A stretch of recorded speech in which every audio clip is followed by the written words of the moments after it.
क्या आपने कभी सोचा है, जब इस शरीर का अंत होता है तो आत्मा कहाँ जाती है? और उससे भी बड़ा प्रश्न, आत्मा अगली बार किस योनि में जन्म लेगी? मनुष्य, पशु, पक्षी या फिर किसी और लोक में? ये फैसला आखिर कौन करता है? दोस्तों, आज हम एक ऐसे रहस्य की बात करने वाले हैं जिसका उत्तर सनातन धर्म के ग्रंथों, कर्म सिद्धांत और महादेव के ज्ञान में छिपा है।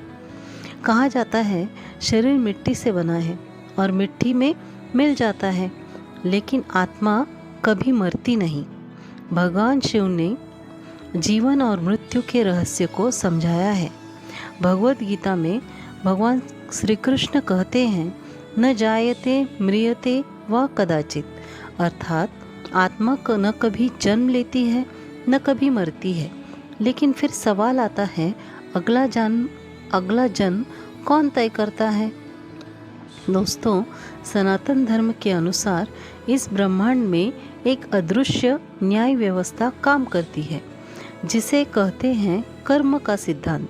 कर्मा, आप जो सोचते हैं, जो बोलते हैं, जो करते हैं, हर कर्म, हर भावना ब्रह्मांड में दर्ज होती रहती है और मृत्यु के बाद इन्हीं कर्मों का लेखा जोखा होता है।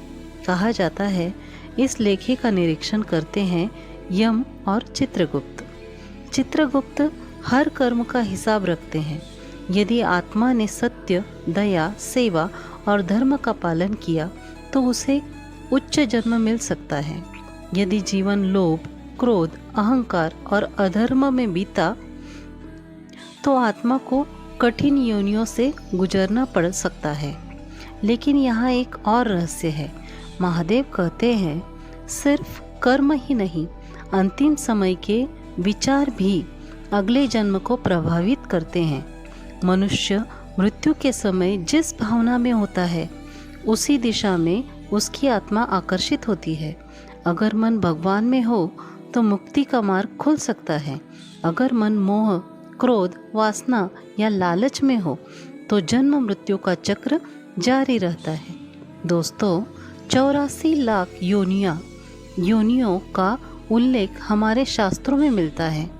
गरुड़ पुराण के अनुसार आत्मा अपने कर्मों के अनुसार अनेक योनियों में यात्रा कर सकती है। सोचिए, आज हम जैसा जीवन जी रहे हैं वही हमारा अगला जन्म तय कर रहा है। हर शब्द, हर विचार, हर कर्म आपका भविष्य लिख रहा है। महादेव का संदेश स्पष्ट है, अपने कर्म ऐसे करो कि अगला जन्म नहीं, मुक्ति तुम्हारी प्रतीक्षा करे। तो आज खुद से एक सवाल पूछो, क्या मेरे कर्म मुझे ऊंचा उठा रहे हैं या फिर बंधनों में बांध रहे हैं?